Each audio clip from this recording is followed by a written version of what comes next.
Hello everyone, welcome to Quanta Labs AI engineering course. तो last की दो video में हमने देखा कि भाई कैसे हम एआई इंजीनियरिंग में क्या क्या सीखेंगे और एआई मॉडल्स में just like ML generative AI large language model में डिफरेंस क्या क्या है और मतलब इसका यूज केस क्या क्या है, मतलब कैसे ये काम करता है। ठीक है।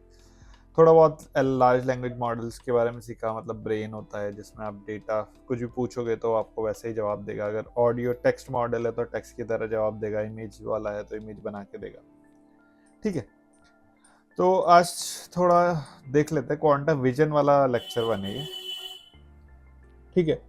तो this is the quantum vision lecture one, जिसमें हम थोड़ा बहुत हिस्ट्री के बारे में ही देखेंगे और कहाँ कहाँ से आपको अच्छे रिसोर्सेज मिलेंगे और कैसे, क्योंकि ये फील्ड जो है बहुत ज़्यादा फास्ट चेंज हो रही है। तो आपको लेटेस्ट न्यूज़ कहाँ पे मिलेगी और कौन कौन से ऐसे लोग हैं जिसको आप ट्विटर पे फॉलो करोगे तो यू विल गेट बहुत सारी इंफॉर्मेशन कि लेटेस्ट क्या चल रहा है ये इंडस्ट्री में।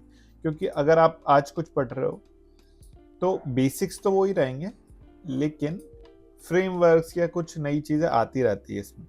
ठीक है। तो सबसे पहले स्टार्ट करते हैं, जूम इन करते हैं या सो 1943 में न्यूरॉन मॉडल बना। अब let's search about this 1943 neuron model. Okay, there is a neuron model, let me search directly from here. ठीक है। तो ये पहली चीज़ थी जो यहाँ से हमने स्टार्ट हुआ। This is the thing. इस पे आपको मीडियम पे आर्टिकल भी मिल जाएगा। So this is the article. ये जो होता है ब्रेन की नर्व्स होती है। फॉर एग्जांपल यहाँ से सिग्नल आता है और ये फ्लो करता है ऐसे। तो सेम चीज़ को लोगों ने क्या किया, रेप्लिकेट किया इन द इलेक्ट्रिकल सिग्नल्स। ठीक है। हमारे कान है, यहाँ से सुनते हैं एंड इट रिएक्ट्स कि कैसा फील हो रहा है। अब ये बहुत सारे हैं। इसी चीज़ को अपन ने क्या कर दिया, चेंज कर दिया एक न्यूरॉन में, लाइक दिस। ये मैथमेटिकल फॉर्मूला है जिसमें आप इधर से कुछ भी डाल रहे हो, इधर से आउटपुट आ रहा है। Input output, input and output, that's the thing. ठीक है। तो ये वाली चीज़ है, ये थोड़ा मैथमेटिकल है। तो ये आपको मैं डाल दूंगा मीडियम का लिंक, तो आप वहाँ से पढ़ सकते हो। लेकिन यहाँ से स्टार्ट हुई ये सब चीज़ों की। फिर 1950 में ट्यूनिंग टेस्ट हुआ, फिर 1951 में स्नार्क हुआ, 1956 में वर्कशॉप हुई जिस पे जितने भी एआई के साइंटिस्ट थे, just like all the scientist जिन्होंने भी एआई की फील्ड में काम किया है, उन्होंने एक वर्कशॉप करी and this is the first official workshop. ठीक है। फिर उसके बाद एमआईटी ने एआई लैब बनाई, देन मैथ्स लैंग्वेज चैटबॉट्स आने लगे एंड रोबोट्स आने लगे। ठीक है। तो ये वाली जो फेस था यहाँ पे करके एक एलिजा ओएस करके आया था, मैं दिखाता हूँ। Eliza, Eliza chatbot, this is the first chatbot. ये early natural language processing computer programmed developed by 1946 1964 to 19 by at MIT by Joseph. Okay, so there is one website, wait, let me see here. Yeah, Eliza talking. Yeah. तो अभी आपने जो chat GPT वगैरह देखते हो, ये बहुत पहले आया था।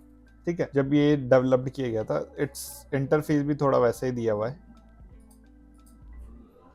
ओके, शायद तक अभी ये एक्टिव नहीं है। Browser releaser text to speech, so यहाँ से आप इसके बारे में पढ़ सकते हो। ठीक है। This is the first developed chatbot. तो इस यहाँ पे हुआ। फिर 1997 में डीप ब्लू आया, 1911 में। उसके बाद 2015 में ओपन एआई फाउंडेड हुई विद $1 बिलियन फंडिंग के साथ। ठीक है। अल्फागो आया जो चाइनीज गेम है, तो एआई ने उसको सॉल्व किया। So let's see, this is the thing. अब एआई विंटर्स होती क्या है, वो सबसे ज़्यादा इम्पॉर्टेंट है कि एक रिसर्च फेज आता है जिस टाइम एआई में कुछ भी रिसर्च में नया कुछ आता है। ठीक है। उसके बाद वो थोड़ा टाइम चलता है, फिर एक फेज आता है जब सारी चीज़ें साइलेंट हो जाती है। उस वाले फेज को हम बोलते हैं एआई विंटर। तो these are the two zones right now जो कि एआई विंटर वाले हैं।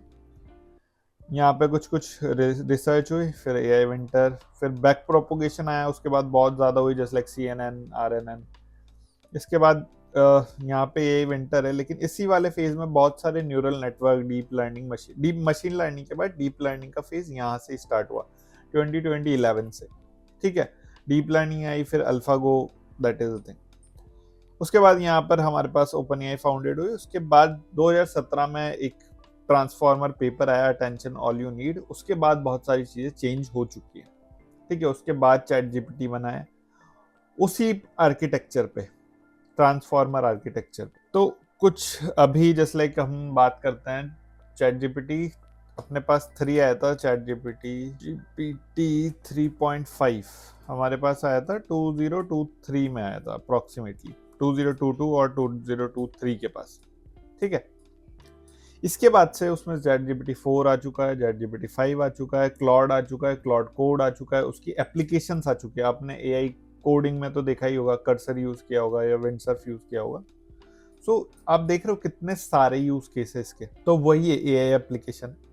तो ये थोड़ी हिस्ट्री थी इसकी कि हाउ इट ग्रोज। पहले ये वाली चीज क्यों ग्रो नहीं हुई, सबसे चलो एक इम्पॉर्टेंट क्वेश्चन है कि पहले ये चीज क्यों ग्रो नहीं हुई। तो इस वीडियो को यहीं स्टॉप करो और सोचो कि पहले एआई क्यों इतना ग्रो नहीं हुआ जितना अभी हो रहा है। ठीक है, तो पहले का मेजर इशू था डेटा, क्योंकि एआई को चाहिए डेटा, डेटा पे ही ट्रेंड होता है एआई। ठीक है, अभी ये टाइम पे अवेलेबल है हमारे पास डेटा, इसलिए ही वो ट्रेंड हो पा रहा है। That is the first thing कि भाई हमारे पास डेटा है तो वो ट्रेंड हो पा रहा है। That is the data is the first most important thing. किसी भी एआई मॉडल को बनाने के लिए हमको क्या चाहिए, डेटा चाहिए, तब जाके क्या बनेगा, एआई मॉडल बनेगा। एआई मॉडल बनेगा तो अब हम उसके ऊपर एआई एप्लीकेशंस बना सकते हैं। एप्लीकेशंस तो पहले इतना डेटा नहीं था, लेकिन अभी है, इस वजह से हम एआई मॉडल बना पा रहे हैं और एआई एप्लीकेशन बना पाते हैं। पहले एक और चीज नहीं थी, कंप्यूटर्स नहीं थे हमारे पास, जीपीयू नहीं थे, जीपीयू। एनवीडिया ने जीपीयू रिसेंटली, मतलब एनवीडिया ने जीपीयू 1990 वाले फेज में बनाना स्टार्ट किया था। तो जीपीयूज अभी अवेलेबल है, एक्सेसिबल है लोगों के पास। तो एक कंप्यूट का इशू था, तो वो एनवीडिया ने या फिर एएमडी वगैरह जो भी अभी चाइनीज कंपनी है, उन्होंने भी अच्छे अच्छे जीपीयूज निकाले, तो उन्होंने सॉल्व कर दिया कंप्यूट का इशू। ओपन सोर्स इकोसिस्टम, अभी आपको, आप गेटअप पे जाओगे तो आपको 10 चीजें मिल जाएंगी इससे रिलेटेड। लामा मिल जाएगा, ओपन सोर्स कम्युनिटी बहुत बड़ी हो चुकी है आफ्टर एआई।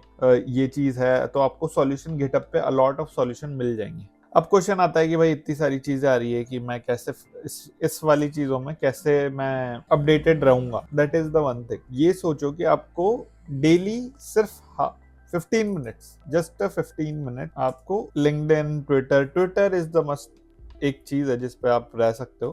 लेकिन आपको रिसर्च करनी है तो आप इन 2 जगहों पे जा सकते हो। सबसे पहले तो हमारे पास है ये गिटहब ट्रेंडिंग रेपोज, 15 मिनट लगते हैं। गिटहब ट्रेंडिंग देखो, आर्काइव देखो, website just like there is an AI for that, so इस पे आप जा सकते हो।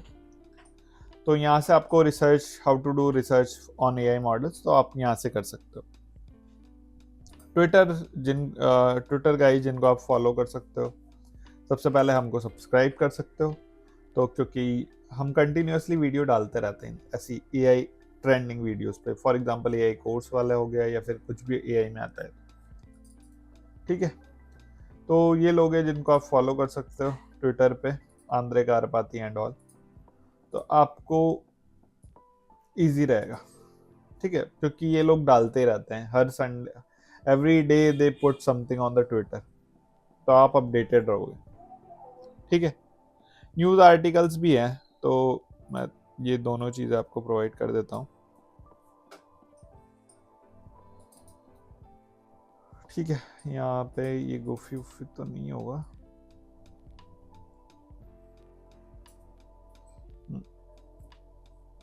ठीक है, ये हमारा हगिंग फेस हो गया, ये हमारा रेप्लिकेट हो गया, ये हमारा सिविट एआई हो गया यहाँ से, और ये कुछ पेपर्स हैं।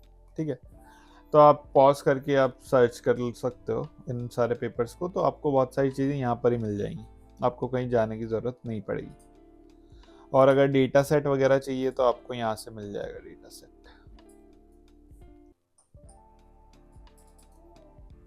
ठीक ठीक है, यहाँ पे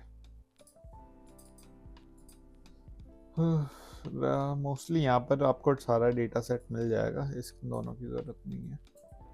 ठीक है, दैट्स इट। इसके अलावा मुझे नहीं लगता और कहीं भी आपको जाने की ज़रूरत है। यहाँ पे आपको अलॉट ऑफ थिंग्स आपको तो ट्विटर पे ही मिल जाएंगी। तो ये है सारी चीज़ें कि आपको आधी से ज़्यादा चीज़ें इस वाले लेक्चर में जो भी था कि कहाँ से आपको एक्टिवेट रहना है। फॉर एग्जांपल अगर आप कुछ भी पढ़ते हो तो आप हमको टैग भी कर सकते हो लिंक्डइन पे या फिर ट्विटर पे, क्योंकि जब भी आप पोस्ट करते हो तो आपकी क्रेडिबिलिटी बढ़ती है वहाँ पे कि हाँ भाई ये बंदा पढ़ रहा है। ठीक है, तो आप किसी की भी नज़र में आओगे अगर आप जॉब की तैयारी कर रहे हो तो एंड ऑल। तो इट विल बी ईजी कि अगर आप डेली कुछ पोस्ट पढ़ते हो किसी के बारे में तो जस्ट पोस्ट दैट, और हमको टैग भी कर सकते हो क्वांटा लैब्स को। It will be easy for us also. ठीक है, सो दिस इज ऑल। मतलब कि इस वीडियो में इतना ही था कि भाई हम इवोल्यूशन पढ़ रहे थे कि भाई कैसे ये हिस्ट्री वगैरह वाला पार्ट हुआ, कैसे हम आज इस स्टेज पे हैं कि हम जनरेट करा पा रहे हैं एआई के थ्रू, एआई मॉडल्स के थ्रू। ठीक है, so hope you like this video. Like this, if you like the video, subscribe our channel. Thank you everyone.